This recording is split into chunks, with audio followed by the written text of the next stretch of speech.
All right, so for those of you who haven't met me, I'm Sarah Siegele. I'm part of the tax team at FIT.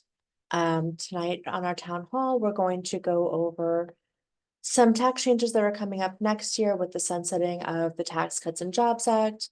And we're also going to go over some proposals that have been made by the presidential candidates for both personal and business taxes. This isn't going to be all inclusive. It's just going to be the bigger ones that affect more people. So there are others besides these, and we can go over some of them if you have questions.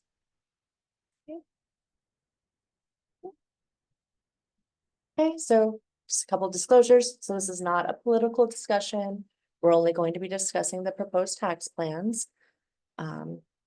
Nothing presented tonight should be considered to be tax or financial planning advice. If you have any personal tax or planning questions, feel free to reach out to me or get in touch with your advisor. Okay, so the Tax Cuts and Jobs Act was implemented in 2018 and is set to sunset in December 31st of 2025, which is coming up a lot quicker than it should. With that, we're going to go back to some of those 2017 rates.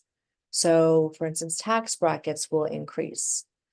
So maybe you're in the 12% tax bracket now, we start at 10, go to 12, but that would instead go from 10 to 15. Okay, so potentially some more taxes to be paid there. Standard deduction was pretty much doubled with TCJA, and that will go back to its original rate, increase a little bit for inflation. So about half of what it is now. Okay, but with that, you'll be able to resume some of those personal deductions that haven't been allowed since 2017. Maybe one of the biggest being the non-reimbursed employee expenses. So that's going to be like union dues with construction workers, their tools, their shoes, their anything that they need for at the job site that their employer isn't paying for. You also see that with those in the health field where they have to pay for their scrubs and their shoes. So a lot of people lost out on that increased standard deduction because their non-reimbursed expenses were more even than with the standard deduction increase. Another place where we've seen those deductions lost is going to be now with all of the work from home. So you don't have to go to the office anymore, but now, well, now I'm using my internet for work, or, my printer, and not being able to deduct any of that. If your employer doesn't reimburse you for them, there's just no way to get any credit back for that. So this would allow us to go back to doing those as well. Okay. Currently, we have a state and local tax limit, also known as SALT. It's limited to $10,000 when we're itemizing our deductions. Okay. Especially for those of us in Oregon, that's not a lot. Okay. Property taxes are high, income tax is high. $10,000 doesn't cover it for most of us. So that would be nice to have that increase to no longer be limited and be able to do our full state and local tax deduction. Okay. Next, we have the child tax credit. It was previously $1,000. Through TCJA, it has been $2,000, except for a brief period for COVID when that was increased. So that will essentially go back down to $1,000 per child. The estate and gift tax threshold will be cut back in half pretty much. So instead of 13 million, looking at more 6 million. And no qualified business income deduction. So Harris hasn't specifically addressed the expiration of the Tax Cuts and Jobs Act provisions, but Trump has said that he would like to make these permanent.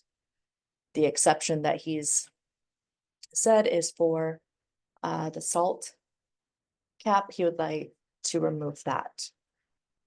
So it's still not limited to 10,000, even though it currently is through TCJA. Okay. For personal taxes, we have capital gains. So Harris is proposing a rate increase to 28% for taxpayers earning over $1 million. Trump hasn't said anything specifically about this aside from his support of the Tax Cuts and Jobs Act, which would leave it at the lower rates that we're seeing now. For child tax credit, Harris is proposing an increase. So instead of the 1,000 or the 2,000, she's saying $6,000 for a child's first year of life.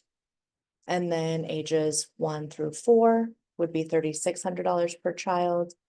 And 5 and older would be 3,000. Okay, she hasn't addressed any phase out thresholds as far as income. So we're not sure if she would want those to remain how they are now or how they would be pre-Tax Cuts and Jobs Act.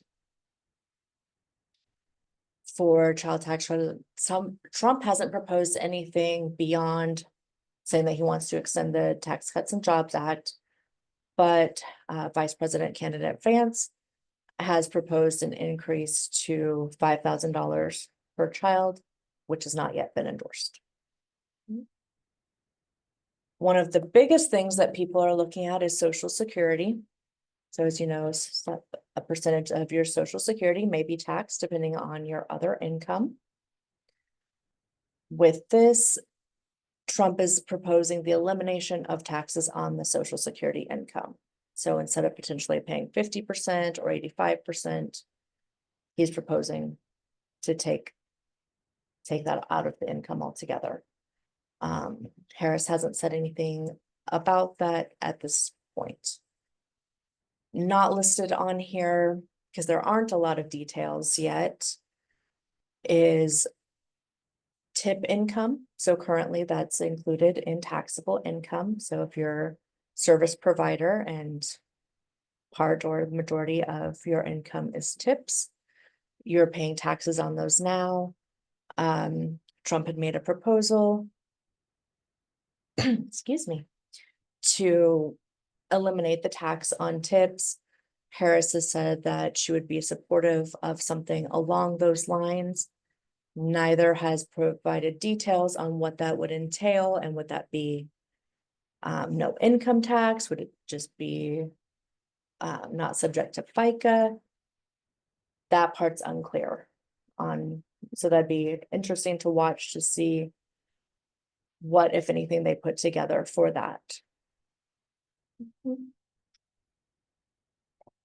And then we have our business taxes. So prior to the Tax Cuts and Jobs Act, the highest corporate tax rate was 35%. Okay, the Tax Cuts and Jobs Act brought that down to 21%.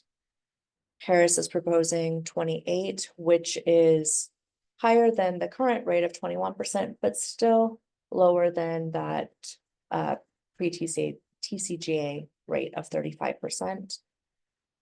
Trump's proposal is for either 15 or 20%, depending on where the products are being produced. So he's saying 15% if it's businesses that are producing products in the US, 20% for all others.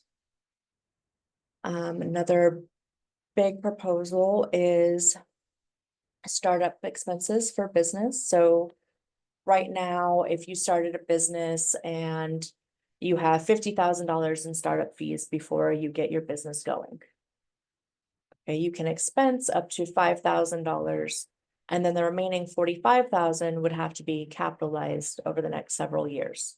So you're not taking that benefit all at once. Okay, Harris is proposing that there be an increase from that $5,000 up to $50,000. And you don't have to, but you could take that all at once. Now, whether or not that's a good tax strategy for you, it depends on your situation. I mean, a lot of times in those first few years of business, you don't have a lot of income. So maybe you don't need that large expense up front.